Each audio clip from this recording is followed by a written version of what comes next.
Kisah akan berfokus pada dua orang anggota geng Filipina dan juga satu orang pria yang baru saja mereka merikusnya. Dan mereka pun sedikit meremehkan, dan mereka sempat mengkonfirmasi keberhasilan itu kepada ketua gangster yang akan datang sebentar lagi. Sebelum akhirnya mereka pun sadar bahwa mengusik pria itu adalah sebuah kesalahan yang sangat fatal. Dan kecerobohan itu juga berimbas kepada rombongan ketua gangster, di mana tak ada sedikit pun celah untuk mereka bisa menghindar, kecuali pria yang dijuluki Nobleman itu langsung menghabisi mereka tanpa ampun. 오랜만이다. 지금부터 이걸로. Scene beralih ke sebuah arena tinju ilegal, dan kita pun diperkenalkan kepada seorang remaja pria berdarah campuran Korea Filipina bernama Marco. Dengan terpaksa, dia menggantungkan hidupnya dari hasil bermain tinju. Bukan tanpa alasan, karena perceraian orang tua Marco secara tidak langsung membuat masa depannya suram. Apalagi sekarang dia berperan sebagai tulang punggung keluarga, dan dituntut untuk mencari uang yang banyak untuk biaya operasi ibunya.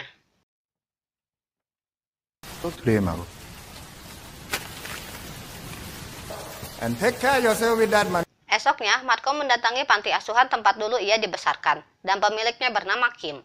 Marco pun terpaksa membongkar tambungannya agar Kim mau membayar orang Korea untuk mencari tahu keberadaan ayahnya saat ini. Setelah itu, Marco berada di bar dan ikutan taruhan bola. Seorang bule datang menghampirinya dengan tawaran satu posisi pada proyek perampokan dengan imbalan 10%. Itu sudah cukup untuk biaya operasi ibunya. A job that might interest you. Get about mommy's mates, huh? Harapan bisa mendapatkan keuntungan secara instan lenyap setelah pemilik bar mengabari Marco jika tim yang dibelanya sudah kalah. Maka dari itu, Marco pun terpaksa menyetujui tawaran si bule dan beraksi seperti yang sudah diperintahkan, tapi tiba-tiba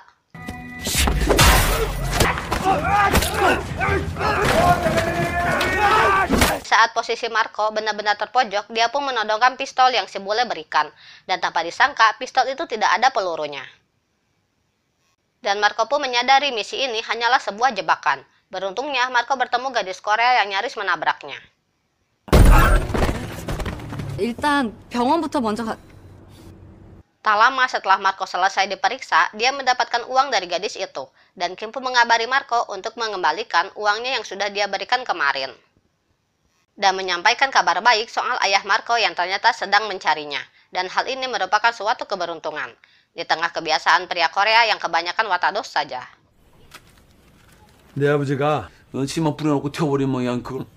Singkat cerita, seorang pengacara yang mewakili ayah Marco datang. Ternyata ayahnya merupakan seorang pengusaha paling sukses di Korea. Namun karena kondisinya sekarang sedang sakit, maka saat itu Marco diminta untuk bersiap pergi ke Korea. 바로 해결해 줘.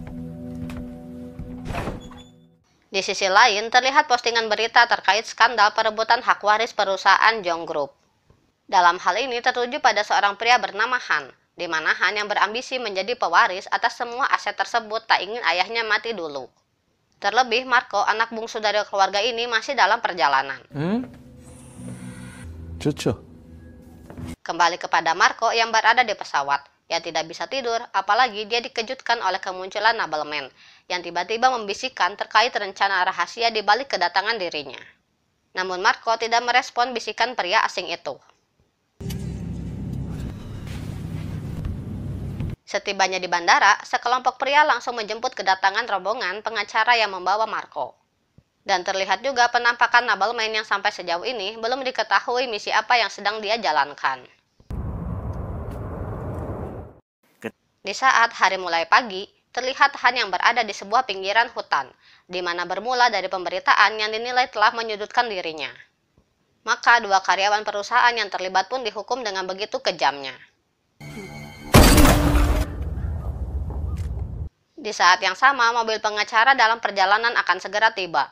Namun tanpa diduga, mereka tiba-tiba mendapat kejutan dari pengendara lain yang ternyata dia adalah Nobleman. Yang saat itu dianggap ancaman saat dia perlahan mulai menodongkan senjatanya, dan inilah yang terjadi. Semua yang berada di dalam mobil terluka parah akibat benturan keras. Bahkan satu persatu dari mereka dihabisi kecuali Marco. Jadi wajar saja jika info terkait situasi ini telah membuat Han semakin emosi.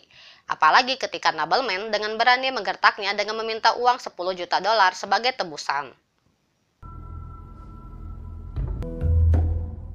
Di balik keheranan Marco tentang sosok Nobleman dan semua hal aneh yang terjadi, maka dia memperjelas lagi apa yang sudah dia bisikkan semalam di pesawat. Bahwa kepergian Marco sebenarnya untuk dibunuh. Hal ini semakin menambah ketakutan Marco dan mengira dia adalah seorang psikopat. 야, 그 쉽지 않을걸? Dengan tenaga yang masih tersisa, Marco berusaha kabur dari kejaran Nobleman yang sepertinya tidak mau membiarkannya lolos. Hingga di mana saat di satu posisi di mana faktor kelelahan telah membuat Nobleman hampir berhasil mendapatkan targetnya. Andai saja Marco tidak nekat dengan keputusan seperti ini.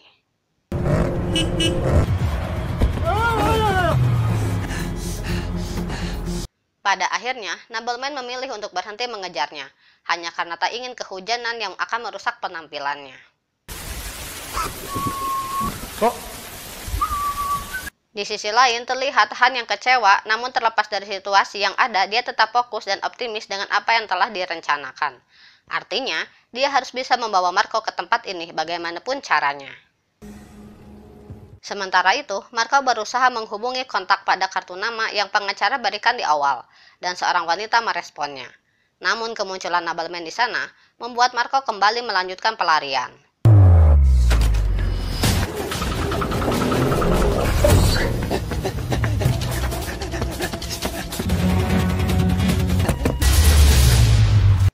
Pergerakan Marco saat ini cukup merepotkan, terlebih lagi saat dia sempat memukul Nobleman dan akhirnya Marco dibawa pergi oleh wanita yang tadi menerima teleponnya.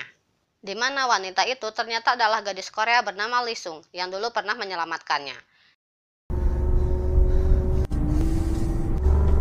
Secara tidak sengaja di perjalanan, Lee Sung berpapasan dengan rombongan Han yang kaget melihat Marco bersama orang yang justru bukan partner bisnisnya. Dan saat akan tancap gas untuk merebut Marco, tiba-tiba Lee Sung membalikkan arah mobilnya, sehingga kesempatan terbaik mereka diambil alih oleh Nobleman.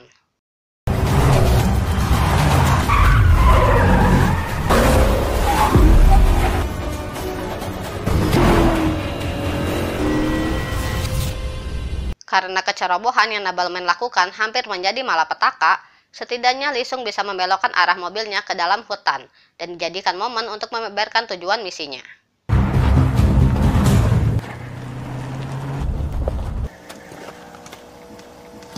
아버지는? 심장이 안 좋다지 않아? 큰 병원도 엄청 딱 여기까지 왔으면 너도 참 Sekarang sudah dipahami bahwa demi menjadi pewaris tunggal aset perusahaan, Han dengan tega berencana untuk transplantasi jantung ayahnya dengan mengorbankan adik tirinya yaitu Marco. Hanya karena Marco keturunan Korea Filipina yang tidak berguna. 그래서 네가 필요한 거야. 이제 좀 이해가 돼. 네 아버지랑 형은 지금 Dan misi Lee Sung tak lain adalah pembunuh bayaran dari pihak lain. Di mana Marco juga sedang menjadi target pembunuhan oleh adik tiri Han yang bernama Gayong. Namun saat itu misi Lee Sung digagalkan karena kedatangan Nobleman yang bahkan berhasil membunuhnya pada saat itu juga.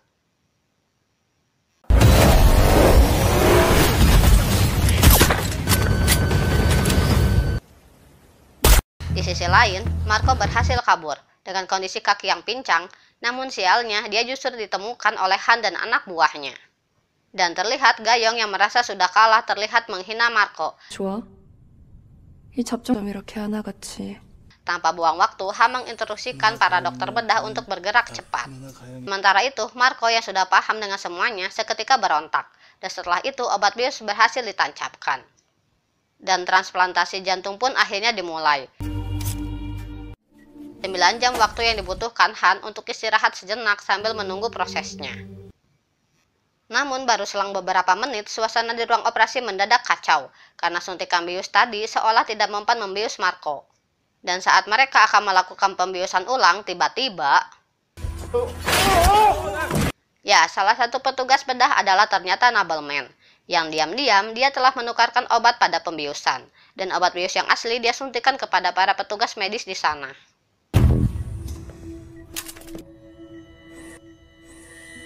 Setelah Marco kembali siuman, dia berusaha meyakinkan diri bahwa sosok itu adalah ayahnya.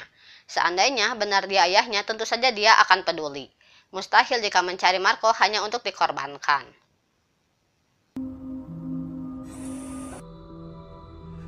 Di sisi lain, Han yang sudah mengetahui situasi ini, maka dengan kawalan para bodyguard langsung mendatangi ruang operasi. Namun karena kecerdikan nobleman, seketika Han hanya fokus pada keselamatan nyawa Marco. Meski mendapatkannya harus disertai dengan uang tebusan.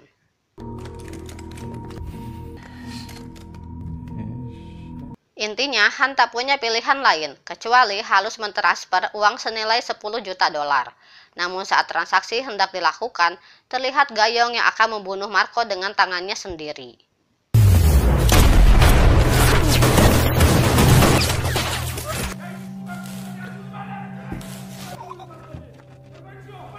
Karena hal itu, nobleman tertembak di kakinya, dan ada satu peluru lagi yang nyasar ke tubuh si ayah.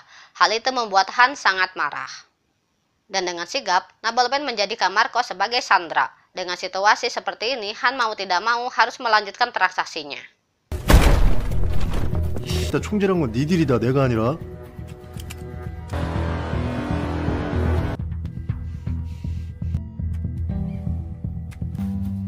뭐야? Akhirnya uang 10 juta dolar berhasil masuk ke rekening nobleman, yang artinya Marco sudah menjadi milik Han seutuhnya. Tapi di balik semua itu, ternyata Han akan mati menyesal jika kehilangan uang sebanyak itu. Maka semua anak buah pun disiapkan untuk membunuh nobleman saat itu juga. Stop. Puluhan gangster bersenjata tentu saja sudah cukup untuk menghabisi nobleman. Namun tidak semudah itu, karena kalian belum tahu bahwa nobleman ini adalah pembunuh profesional.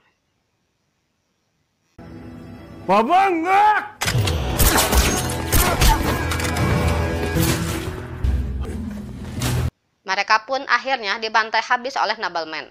Dia mengajak Marco untuk pergi meninggalkan tempat ini. Tapi ternyata di sana masih tersisa Gayong yang dengan keras kepalanya ingin membunuh Marco. Dan akhirnya nobleman pun menjelaskan bahwa Marco sama sekali tidak ada kaitannya dengan konflik internal keluarga Gayong. 아버지 재산은 이제 다 네 거라고. 네가 많이 나? Dan sebenarnya yang tahu semua ini hanya Lisung dan nobleman saja, di mana tadinya mereka telah dibayar mahal demi mendapatkan seorang remaja untuk transportasi jantung tersebut. Dalam hal ini, nobleman meminta bantuan Kim dan Kim memilih Marco. Karena berlatar seorang Kopino, Marco juga dianggap yang paling cerdas dan kuat. Penjelasan ini tentu saja membuat Marco merasa kecewa. Bagaimana tidak, dia terlibat dengan semua ini. Ternyata uang 10 juta dolar itu diam-diam digunakan Kim untuk renovasi panti asuhan dan membiayai operasi ibu Marco. Singkat cerita, mereka sudah kembali ke Filipina. Dalam menunggu proses pemulihan si ibu, Marco ditawari nobleman untuk mencari ayahnya.